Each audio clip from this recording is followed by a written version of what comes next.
Expectativa para o centroavante, e nessa disputa aí, Gerson, Pedro, o Gabigol saiu do time porque ele não está jogando nada, né? E o Pedro não foi brilhante, jogou um pouquinho a mais do que o Gabigol vinha jogando. Eu me lembro de uma oportunidade de gol que ele teve, girou ali na grande área e bateu por cima do travessão, é o que me lembro. Dedicação dele ali, auxiliando, ajudando na marcação, né? Que o Botafogo jogando aí nesse tapetinho é muito rápido, é um time incisivo, tá sempre ali correndo muito, né, dando trabalho, e ele participou na bola aérea ali, ajudando a marcar e tudo isso, né? Teria sido, assim, uma atuação de destaque se ele tivesse decidido o jogo. Quem decidiu o jogo foi o Bruno Henrique, não foi ele. As principais chances do Flamengo foram com o Bruno Henrique e eu me lembro de uma assim, chance que ele teve para marcar e ele mandou a bola para fora, dá até para colocar como uma oportunidade perdida por parte do Pedro. Eu acho que seria justo que ele continuasse, né, a receber oportunidades. Né, o Gabigol, eu não sei, talvez o Viga olhando de mais perto possa até esclarecer um pouco melhor. Eu até disse no momento que apareceu ele ali no aquecimento, viu, Viga, que o Gabigol tá parecendo cada vez mais o sósia dele. Tá com o rosto meio redondo, rapaz. Eu não sei se ele não precisa correr um pouco mais, emagrecer um pouquinho, melhorar. É isso aí, meus amigos, uma vez mais aqui no nosso canal Flatuluse. Meu nome é Leandro Tavares. Gostaria de mandar um abraço aí a todos vocês que estão aí conosco agora.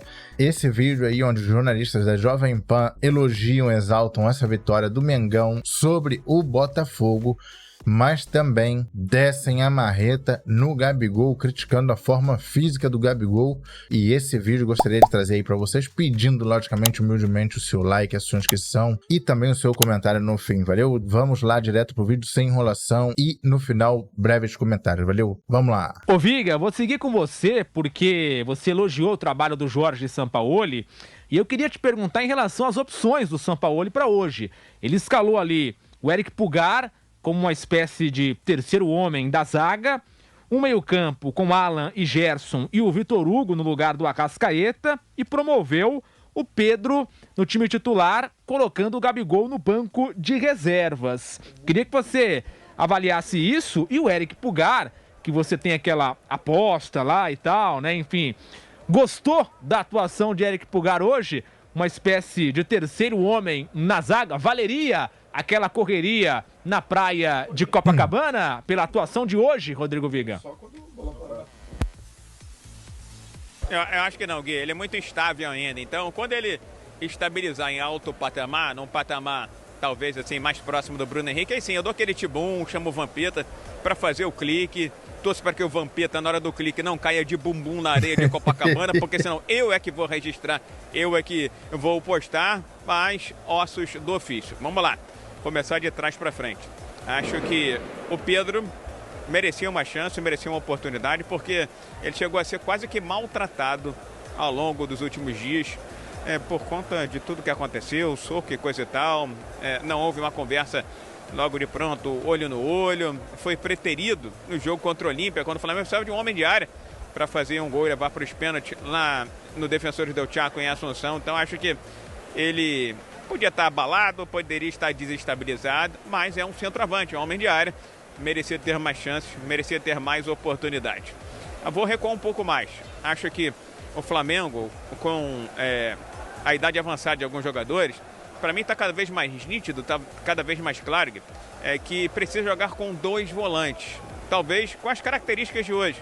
Um mais pegador, o Eric Pulgar, e o outro que distribui melhor a bola, chega um pouco mais na frente, que é o Alan. E aí, quando não tiver o Pulgar, pode ser o Thiago Maia, mas precisa dessa composição para dar liberdade, para dar soltura ao Gerson, o próprio Vitor Hugo, que acho que hoje foi uma das piores partidas dele com a camisa do Flamengo, e principalmente lá na frente para o Pedro e para o Bruno Henrique. O Pulgar fazendo, às vezes, a função de terceiro zagueiro, cumpriu o seu papel, mas no primeiro tempo, acho que o principal papel do Eric Pulgar foi não dar espaço, não deixar o Tiquinho Soares respirar. E a gente viu que o Tiquinho ficou incomodado, não apareceu em campo, tanto que foi substituído na segunda etapa. E de resto, acho que o Flamengo precisa progredir, precisa evoluir, mas no quesito vontade, no quesito desejo pela bola, hoje me agradou um pouco mais. Pena que o técnico Jorge Sampaoli enxerga o Vitor Hugo como meia, terceiro de meio de campo, né? Que briga por posição com o Gerson, com o Everton Ribeiro e também com o De Arrascaeta. Acho que ele, como segundo homem, fazendo às vezes do Alan, seria muito mais producente, seria muito mais produtivo ao time do Flamengo, viu, Gui? O Viga vai ficar com a gente aqui no bate-papo. Vou colocar o Bruno e o José Manuel também na roda para falar de um outro assunto do dia nesse Flamengo, que é a opção do Sampaoli pelo Pedro com o Gabigol no banco de reservas. E aí, Bruno Prado, como é que foi a atuação do Pedro hoje? Valeu a pena essa mudança? E até pensando agora, a longo prazo, você imagina um Pedro tendo uma sequência como titular pelo que jogou hoje? O Flamengo tem agora dias para treinar. As informações davam conta que o Pedro estava indo muito bem nos treinos e por isso foi titular hoje. Agora, mais alguns dias de treinos e depois o jogo contra o Atlético Paranaense e na sequência, dia 17, o primeiro jogo da final da Copa do Brasil. Você imagina, pela atuação de hoje, uma sequência para o Pedro ou não? Como é que foi o Pedro hoje nessa briga com o Gabigol? Foi razoável, é que o Gabigol não está bem, acho que o Pedro merece ter uma sequência, uma oportunidade para tentar se acertar na equipe. O Pedro não é o tipo de centroavante que o Sampaoli costuma usar nas suas equipes. O Sampaoli gosta de jogadores que se movimentem mais, que se associem mais com os outros. O Pedro tem mais dificuldade para fazer isso, mas acho que merece oportunidade, até porque o Gabigol está bem abaixo do que pode. Então, o Pedro está focado justo, na carreira do jogador. Ele tem alguma dificuldade de jogar na equipe do Sampaoli. Ele não consegue participar tanto do jogo, não consegue participar tanto da articulação de jogadas, mas deve jogar. Acredito que na próxima partida o Pedro vai iniciar de novo e vai ter pelo menos uma sequência, não sei se muito grande, mas uma sequência para tentar aproveitar e tentar ganhar o lugar dele no time. José Manuel de Barros. Pedro, foi bem hoje, gostou? Lembrando, tem um jogo contra o Atlético, dia 13, que é uma quarta-feira. Depois, domingo, dia 17, o primeiro jogo da final da Copa do Brasil. E aí, entre o primeiro jogo da Copa e o segundo jogo da Copa do Brasil, tem o duelo com o Goiás, fora de casa, também pelo Campeonato Brasileiro, dia 20. Aí depois, dia 24, no outro domingo, a segunda final. Provavelmente, contra o Goiás, time todo reserva. Contra o Atlético Paranaense, já não vai ter o próprio Bruno Henrique, o Ayrton Lucas suspensos e também as ausências do Arrascaeta e do Luiz Araújo, que estão no departamento médico. E aí, José Manuel, gostou do Pedro hoje? Mais ou menos, né? A expectativa para o centroavante, e nessa disputa aí, Gerson, Pedro, o Gabigol saiu do time porque ele não está jogando nada, né? E o Pedro não foi brilhante, jogou um pouquinho a mais do que o Gabigol vinha jogando. Eu me lembro de uma oportunidade de gol que ele teve, girou ali na grande área e bateu por cima do travessão, é o que me lembro. Dedicação dele ali auxiliando, ajudando na marcação, né? Que o Botafogo jogando aí nesse tapetinho é muito rápido, é um time incisivo, tá sempre ali correndo muito, né? Dando trabalho, e ele participou na bola aérea ali ajudando a marcar e tudo isso, né? Teria sido assim uma atuação de destaque se ele tivesse decidido o jogo. Quem decidiu o jogo foi o Bruno Henrique, não foi ele. As principais chances do Flamengo foram com o Bruno Henrique e eu me lembro de uma assim, chance que ele teve para marcar e ele mandou a bola para fora, dá até para colocar como uma oportunidade perdida por parte do Pedro. Eu acho que seria justo que ele continuasse, né, a receber oportunidades. Né? O Gabigol, eu não sei, talvez o Viga olhando de mais perto possa até esclarecer um pouco melhor. Eu até disse no momento que apareceu ele ali no aquecimento, viu, Viga, que o Gabigol tá parecendo cada vez mais o sósia dele. Tá com o rosto meio redondo, rapaz. Eu não sei se ele não precisa correr um pouco mais, emagrecer um pouquinho, melhorar. Dizem que o Pedro ganhou chance porque treinou muito bem na semana, fazendo gols no treinamento. Então que o Gabigol treine melhor, né? Arrebente nos treinos, faça gols nos treinos, para tentar recuperar a posição. Eu manteria o Pedro como titular no Flamengo. Rodrigo Viga, Pedro ou Gabigol? Como é que foi a atuação do Pedro hoje na sua visão? Você que estava no estádio Newton Santos, e também essa percepção do José Manuel em relação à questão física do Gabigol, que tem sido bastante criticada.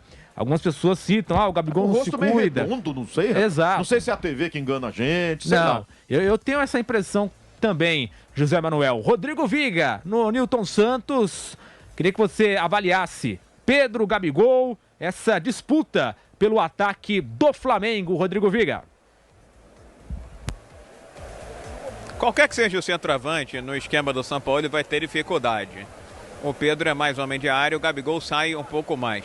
Mas o Gabigol não estava batendo em pênalti direito, quanto mais sair da área. Então, acho que já está merecendo há algum tempo o banco de reservas. Com relação aí aos adornos, né, a volúpia de Gabriel Barbosa, terça-feira foi aniversário dele, né? Então, talvez ele tenha angariado algumas gramas a mais. Quem sabe até um quilinho a mais. Não vi ele tão acima do peso, aparentemente, a olho nu. É que ele tem aquele formato, um rosto relativamente redondo. Eu prefiro analisar o futebol. Pelo que ele vinha jogando, não merecia a titularidade. E acho que o Pedro foi muito bem hoje, melhor do que eu até imaginava, porque ele teve uma função tática importante. Ele segurou lá atrás 2 a 3 jogadores do Botafogo. Adrielson, o Cuesta e às vezes um cabeça de área do Botafogo. Realmente ele parece um tanto quanto afobado na hora de definir a jogada, quer fazer logo o gol, né? Porque centroavante vive de gol, mas eu, se fosse São Paulo, ele dava um pouco mais de chance, um pouco mais de oportunidade, porque hoje eu também vi um Pedro com muito mais ímpeto, muito mais vontade do que aquele Pedro que parecia meio lentão, meio modorrento em jogos do Flamengo. Embora eu acho que quando o circo tá pegando fogo, você precisa meter um gol, rapaz, aí você bota o centroavante, você bota o presidente, bota o técnico, bota o gandula, bota o goleiro. E acho que talvez um dos erros mais crassos do técnico João Sampaoli foi naquele jogo contra o Olímpia não ter feito uso do Pedro quando o Flamengo precisava apenas de um golzinho para levar as penalidades. Acho que o Gabigol já está merecendo o banco de reservas há muito tempo e o Pedro agora tem que fazer jus a essa chance que ele está recebendo. Agora, o que continua me incomodando muito no Flamengo, a gente elogia bastante o Bruno Henrique, a velocidade, o talento, a habilidade, o arranque do Papaléguas da Gávea. É o Flamengo ainda muito previsível, muito óbvio. E acho que nem o técnico do Botafogo Laje, nem os jogadores conseguiram enxergar que a bola ia rodar, ia lá na direita com Erley, passar pelos 2 volantes, Pulgar e Alan, rodava no miolo de zaga com Fabrício Bruno e Léo Pereira, chegava aqui na esquerda com Ayrton Lucas para meter para o Bruno Henrique explorar o corredor. Então, acho que o Flamengo continua sendo um time muito previsível. Quando subiu a plaquinha mostrando que o Cebolinha ia entrar, eu já botei a mão na cabeça e falei assim, meu Deus do céu, ele vai botar o Bruno Henrique de centroavante. Felizmente, isso não aconteceu. Um outro erro elementar que vem sendo cometido pelo técnico argentino. Entendo que o São Paulo ganhou uma sobrevida, porque a pressão era muito grande. Se toma uma cacetada aqui no tapetinho, se sai todo ralado, com o joelho ralado, todo arranhado no tapetinho, acho que é pro saco ainda na madrugada de sábado para domingo. Mas ele ganhou um fôlego, ganhou um oxigênio, uma sobrevida. Mas o time dele precisa melhorar muito para ele sequer sonhar com o título da Copa do Brasil e quem sabe a permanência em 2024, que eu acho quase que impossível, viu, Gui? Meus amigos, até aqui o vídeo da Jovem Pan, aí, todos os créditos à Jovem Pan Esportes. Meus amigos, qual é a sua opinião sobre este assunto aí? Pedro merece mais chances com o Sampaoli? Merece uma continuidade? Eu, na minha opinião, já deixo aqui, para mim, o Pedro deveria de continuar alguns jogos como titular. O Gabriel está há muito tempo merecendo o banco de reservas, como foi citado pelo Viga. E também, Gabriel não está focado na sua carreira de jogador de futebol. Essa é a minha opinião. Ele está muito mais focado na sua carreira de trapper do que na sua carreira de futebol. Ele literalmente zombou da cara do flamenguista, realizando a sua festa de aniversário. Ele tem direito? Tem, mas da maneira que foi feito, no momento que foi feito, deveria de haver um bom senso, tanto dele quanto da família. Mas até aqui, meus amigos, gostaria de saber a sua opinião aqui nos comentários e também não se esqueça, deixe o seu like e a sua inscrição se for a primeira vez aqui no canal. Humildemente eu peço. Universo. Até o próximo vídeo. Fui!